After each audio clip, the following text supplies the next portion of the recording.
ഹിരോഷിമയിൽ അമേരിക്കയുടെ അണുബോംബിനെ അതിജീവിച്ച മൊട്ടോയാസു നദിക്കരയിലെ Hiroshima prefectural industrial ഹാളിന് മുന്നിലെത്തുന്ന ഏതൊരാൾക്കും ഒരു ഓർമ്മപ്പെടുത്തലായി അവിടെയുള്ള ഫലകത്തിൽ ഒരു വാചകമുണ്ട്. സമാധാനമായി വിശ്രമിക്കൂ, ഇനിയെങ്കിലും തെറ്റ് നാം ആവർത്തിക്കാതിരിക്കട്ടെ. ഇതാണ് ആ വാചകം. 78 വർഷങ്ങൾക്ക് മുമ്പ് നടന്ന ആ അണുബോംബ് പ്രയോഗത്തെക്കുറിച്ച്, ആ വേദനിപ്പിക്കുന്ന സംഭവത്തിന്റെ ഓർമ്മകളിലേക്കുമാണ് ഇന്ന് ഞാൻ നിങ്ങളെ കൊണ്ടുചെല്ലുന്നത്.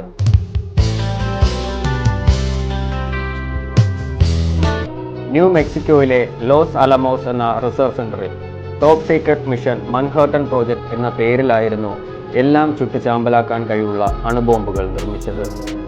ഭൗതിക ശാസ്ത്രജ്ഞനായ ആൽബർട്ട് ഐൻസ്റ്റീന്റെ ആപേക്ഷിക സിദ്ധാന്തവുമായി ബന്ധപ്പെട്ട എല്ലാവർക്കും അറിയാവുന്ന ഒരു സമവാക്യമാണ് E=mc² എന്നത്. ഇതേ സിദ്ധാന്തം തന്നെയാണ് ആറ്റം ബോംബിന്റെയും അടിസ്ഥാനം. E=mc² എന്ന ഫോർമുല വ്യക്തമാക്കുന്നത് the energy release in an atomic bomb എന്നാണ്. 1939 ആൽബർട്ട് ഐൻസ്റ്റീൻ അന്നത്തെ അമേരിക്കൻ പ്രസിഡന്റിന് എഴുതിയ ഒരു കത്തായിരുന്നു ആറ്റം ബോംബ് നിർമ്മിക്കാനുള്ള മൻഹാട്ടൻ പ്രോജക്റ്റിലേക്ക് എത്തിയത്. ആറ്റം ബോംബിന്റെ പിതാവ് എന്നറിയപ്പെടുന്ന ഡോക്ടർ റോബർട്ട് ഓപ്പൺഹൈമറിന്റെ മേൽനോട്ടത്തിലായിരുന്നു ആ ഗവേഷണം. 1945 ജൂലൈ 16 ആ പ്രോജക്റ്റ് വിജയത്തിലേക്കെത്തി. ന്യൂ മെക്സിക്കോയിലെ അലാമാഗോഡ മരുഭൂമിയിൽ ലോകത്തിലെ ആദ്യത്തെ പ്ലൂട്ടോണിയം അണുബോംബ് പരീക്ഷിക്കപ്പെട്ടു. ട്രിനിറ്റിഡസ് എന്ന് പേരിട്ട ആ പരീക്ഷണം വിജയകരമായിരുന്നു. അങ്ങനെ 1945 ഓഗസ്റ്റ് 6 ജപ്പാനിലെ ഹിരോഷിമ നഗരത്തിൽ വേനൽ ശക്തമായിരുന്നു. സൂര്യൻ നന്നേ തിളങ്ങി കാണപ്പെട്ടു. എന്നിരുന്നാലും അതൊരു സുഖകരമായ ദിവസമായിരുന്നു.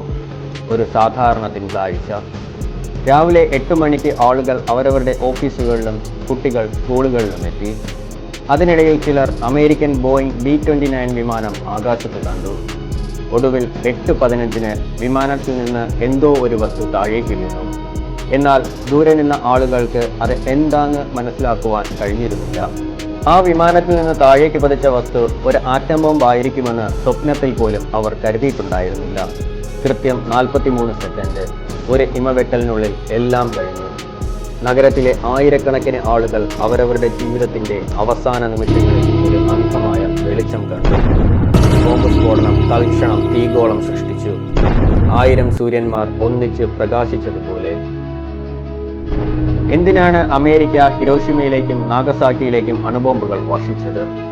അതിന്റെ കാരണം എന്താണ്? ഹിരോഷിമ നഗരം അടങ്ങുന്ന പ്രദേശത്തിന്റെ വിധി മൊത്തത്തിൽ മാറ്റി എഴുതപ്പെട്ടത് 2ാം ലോക മഹായുദ്ധകാലത്താണ്. അക്കാലത്ത് മറ്റുള്ള രാജ്യങ്ങളൊക്കെ കീഴടങ്ങിയപ്പോൾ ആർക്കും കീഴടങ്ങാതെ പിടിച്ചു നിന്നുകൊണ്ടിരുന്ന ഒരേ ഒരു രാജ്യമായിരുന്നു. ഈ 2ാം ലോക മഹായുദ്ധം തുടങ്ങുന്നതിന് മുന്നേ തന്നെ ജപ്പാൻ അത്യാവശ്യം വളർന്ന ഒരു രാജ്യമായിരുന്നു. ദ ഗ്രേറ്റ് ജപ്പാൻ എന്നാണ് അറിയപ്പെട്ടിരുന്നത് പോലും. എന്തിനേറെ പറയണം, ബ്രിട്ടീഷുകാരെ എതിർത്ത് നമുക്ക് സ്വാതന്ത്ര്യം നേടിത്തരാൻ ഇവരെ കൊണ്ട് സാധിക്കുമെന്ന് കണ്ടിട്ട് തന്നെയാണ് നമ്മുടെ സുഭാഷ് ചന്ദ്രബോസ് ജപ്പാനോട് സഹായം പോലും തേടിയത്.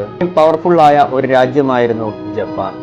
എന്നാൽ 2ാം ലോക മഹായുദ്ധത്തിൽ ജർമ്മനി കീഴടങ്ങിയതിനു ശേഷം ഒരിക്കലും കീഴടങ്ങില്ലെന്ന് ഉറച്ചു നിന്നിരുന്ന ജപ്പാന് നേരിടേണ്ടി വന്നത് 2 രാജ്യങ്ങളെയായിരുന്നു. ഒന്ന് അമേരിക്ക, 2 റഷ്യ.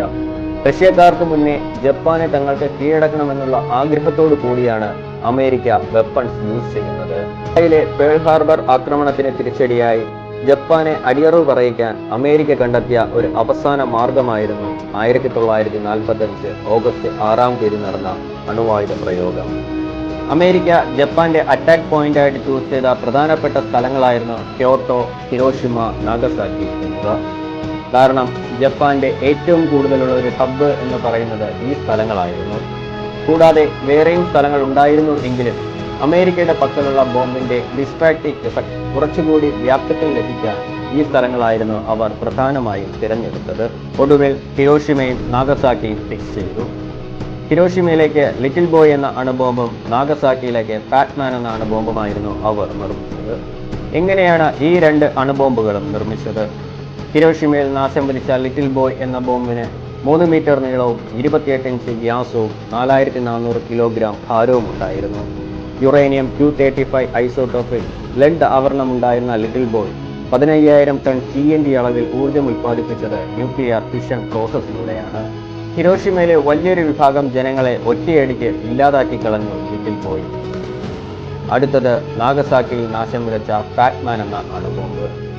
അതിന് 3.3 മീറ്റർ നീളവും, അതായത് ലിറ്റിൽ ബോയേക്കാൾ അല്പം കൂടെ കൂടുതൽ നീളവും 60 ഇഞ്ച് വ്യാസവും 4898 കിലോഗ്രാം ഭാരവും ഉണ്ടായിരുന്നു.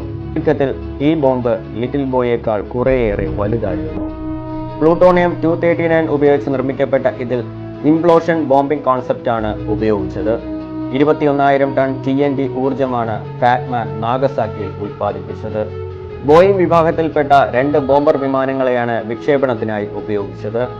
ഫാറ്റ്മാനെയും കൊണ്ട് നാഗസാക്കിയിലേക്ക് ബോക്സർ B-29 ബോംബർ ഫ്ലൈറ്റും ലിറ്റിൽ ബോയിയെ വഹിച്ചത് എനോള B-29 ബോംബർ ഫ്ലൈറ്റുമായിരുന്നു. പുലർച്ചെ കൃത്യം 2:45 ആയപ്പോൾ ടിനിയൻ ദ്വീപിൽ നിന്നും ഇവ ടേക്ക് ഓഫ് ചെയ്തു.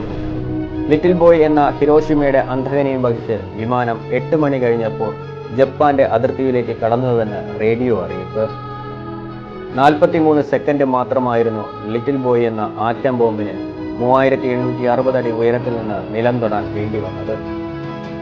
ഹിരോഷിമയ്ക്ക് 599 മീറ്റർ മുകളിലെത്തിയപ്പോൾ അത് പൊട്ടിത്തെറിച്ചു.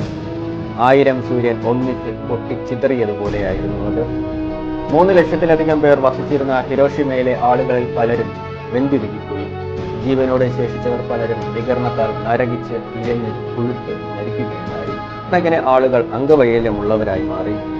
ജൻബാഗുഡോം അഥവാ അറ്റോമിക് ബോംബ് ഡോം എന്ന് വിളിക്കുന്ന അസ്ഥികൂട സമാനമായ ഒരു കെട്ടിടം മാത്രമാണ് ഇന്നും സന്ദർശകർക്ക് നൊമ്പരപ്പെടുത്തുന്ന കാഴ്ചയായി അത് ജപ്പാനിലുണ്ട്. ഹിരോഷിമയ്ക്ക് പിന്നാലെ ഓഗസ്റ്റ് 9 നാഗസാക്കിയിലെ ബോംബാക്രമണം. അന്ന് ഫാറ്റ്മാൻ എന്ന അണുബോംബ് അവിടെ കൊന്നൊടുക്കിയത് 40,000 പേര്. ജീവനോടെ ബാക്കിയായവർക്ക് ഗുരുതരമായ പരിക്കുകളും ആണവ പ്രസരണം മൂലമുള്ള അംഗവൈകല്യങ്ങളും. ഈ 2 ഇടങ്ങളിൽ കൂടെ മരിച്ചവർ 3.5 ലക്ഷം പേരിൽ ഏറെയാണ്. ഇവിടെയുള്ള മനുഷ്യരോ പക്ഷികളോ മൃഗങ്ങളോ ആരും തന്നെ ആരോടും മത്സരത്തിലോ യുദ്ധത്തിലോ ആയിരുന്നില്ല. ഒന്നും തന്നെ അവർക്ക് നേടാൻ ഉണ്ടായിരുന്നതുമില്ല. എന്തു തന്നെ പ്രായശ്ചിത്തം ചെയ്താലും എത്ര കൊള്ളങ്ങൾ ഉള്ളുലഞ്ഞ് കരഞ്ഞാലും കഴുകിക്കളയാനാകില്ല ഇവരോട് അമേരിക്ക ചെയ്ത ഈ പാപക്കറ. എങ്കിലും ആണവായുധ പ്രയോഗ വിരുദ്ധ പ്രതിജ്ഞയിലേക്ക് ലോകം ഒരിക്കൽ കടക്കുമെന്ന പ്രതീക്ഷയോടെ ഞാൻ ഈ വീഡിയോ ഇവിടെ വൈൻഡപ്പ് ചെയ്യുകയാണ്.